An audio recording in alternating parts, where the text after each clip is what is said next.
This video is a re-upload. The original video was published on April 30th, 2020 for the YouTube channel Digital Diviner. Enjoy!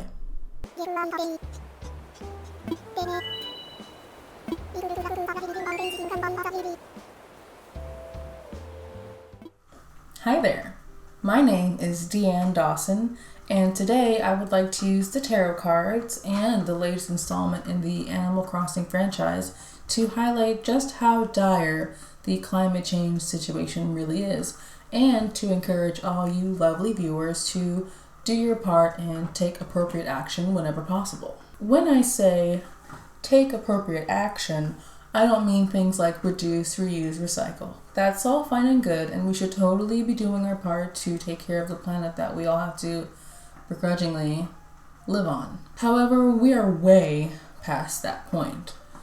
Recycling old Coke bottles can only do so much on a worldwide scale. We need to go bigger, bolder. Otherwise, very soon we probably will not have a planet to call home anymore. The tarot cards are asking us to look to new horizons to see if we can find a path to environmental security. So, what do these cards say that we do? It's easy. All we gotta do is dismantle capitalism and establish a post-scarcity anarchist utopia. Duh. Waiting for the fall of capitalism. The Lovers reversed. The Lovers reverse represents disharmony and imbalance. We can clearly see such an imbalance in the seasons as summer starts to eat up fall and winter, and as the planet itself sweats profusely under all the bullshit we put it through. As someone who grew up in Midwestern America, the whole changing of the seasons aspect of the game really excited me. I can sit under the cherry blossoms and not have to worry about wheezing or sneezing. I can lounge on the beach without having to get horribly sunburned. On our island, there is plenty of toilet paper for pranking all the neighbors when Halloween rolls around. And I bet when winter comes around, the snow won't turn into a gross, dirty slush after me and Jembette spend the whole day building snowmen. I bet I'd enjoy all of these things a whole lot more if I could do them in real life, in the real world, out there. Right now we can't, because we should all be doing our part to contain the coronavirus by staying indoors as much as possible. Fair enough.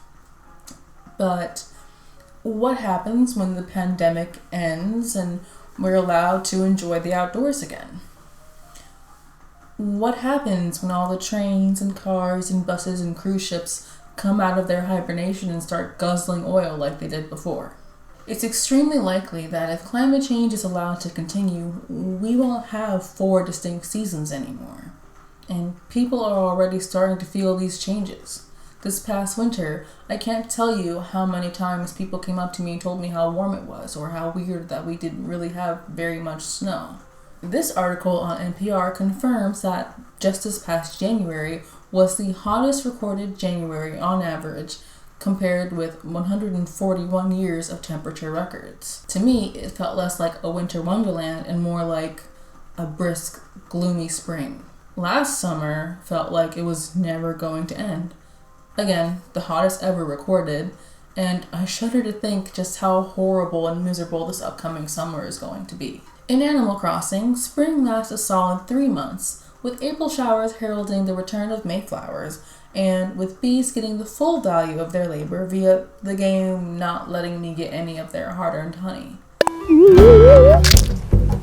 But on the rare occasion that I look outside my window, it saddens me to see summer eating up autumn so much that, in the future, the only way I'll be able to enjoy my pumpkin spice lattes is if I exchange my Nook miles to visit a virtual Starbucks.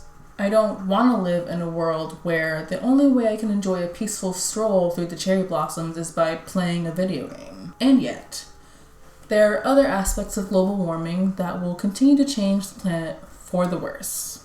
Goodbye forever to your favorite villager. 5 of Cups.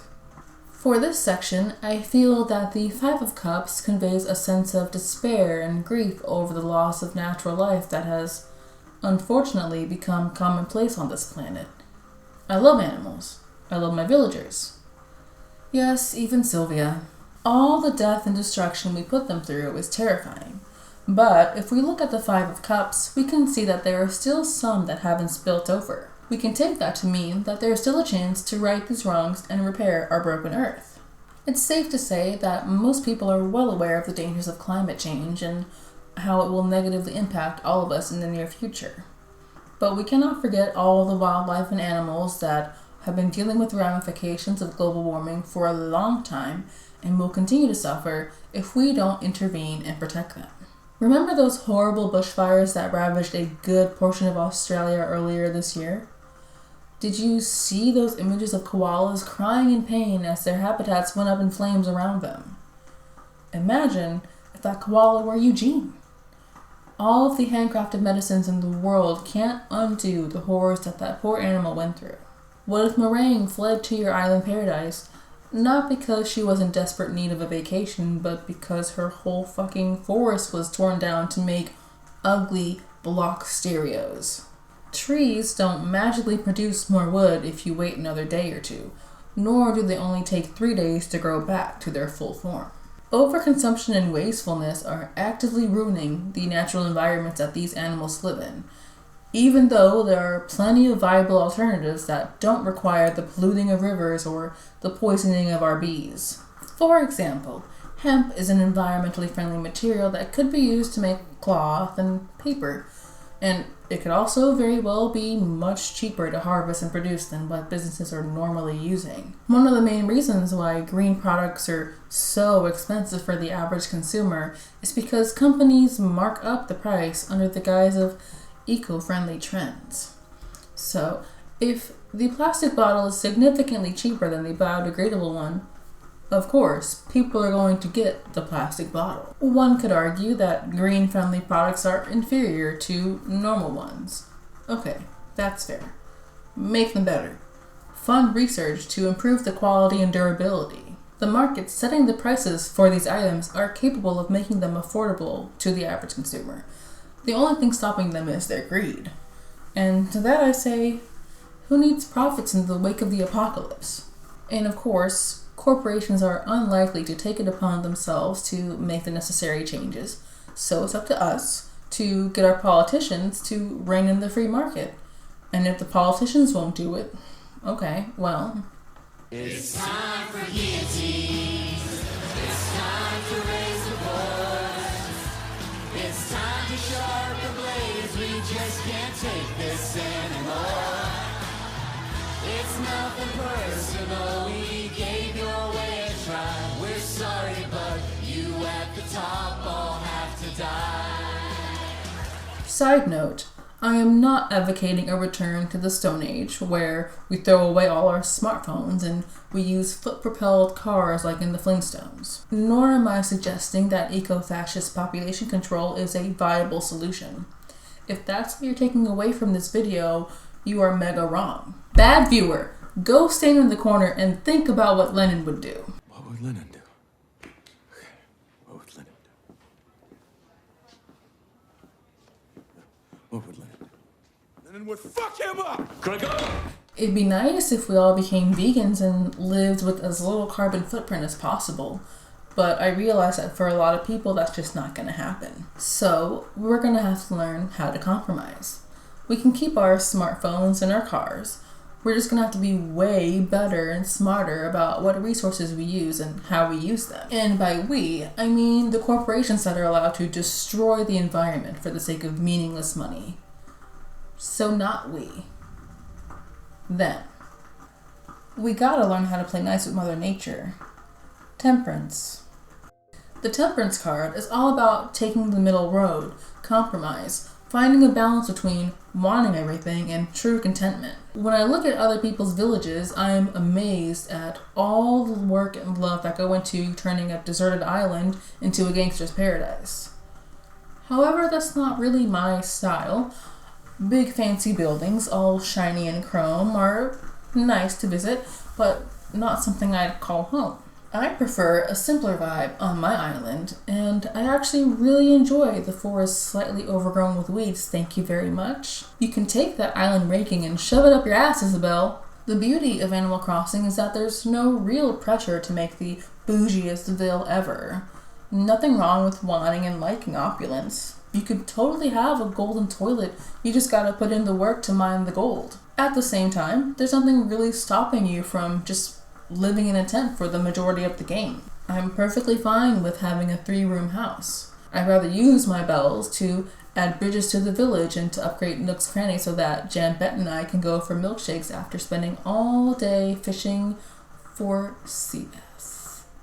The wealthy who are squandering and hoarding resources would all benefit from being happier with less, from appreciating the little things, from saving the really fancy stuff for special occasions, not for everyday things. As I said, if you're super into glitz and glamour, go for it. But maybe be a little more conscious of where those diamonds are coming from, or try to avoid sneakers that are made in sweatshops, and avoid businesses that throw away food when they could easily give it away to the hungry. I'm aware that there's no ethical consumption under capitalism. Well, maybe instead of just being fine with the situation, we can work to make it better. If we continue to live in excess, things will only get worse. As we've seen with recent natural disasters and pandemics, planet Earth does not have to put up with our bullshit.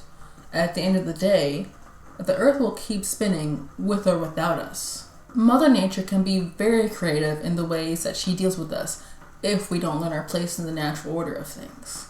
She will fuck us up if we don't get our shit together. So let's not give her a reason to. The same way that you tend to your flowers in your town square in the game, maybe we show her our appreciation and take care of her when she needs it the most. Conclusion. When the world outside is raging, it's necessary to find something peaceful and wholesome to take your mind off things, like Animal Crossing. But we shouldn't ignore what's going on in the real world.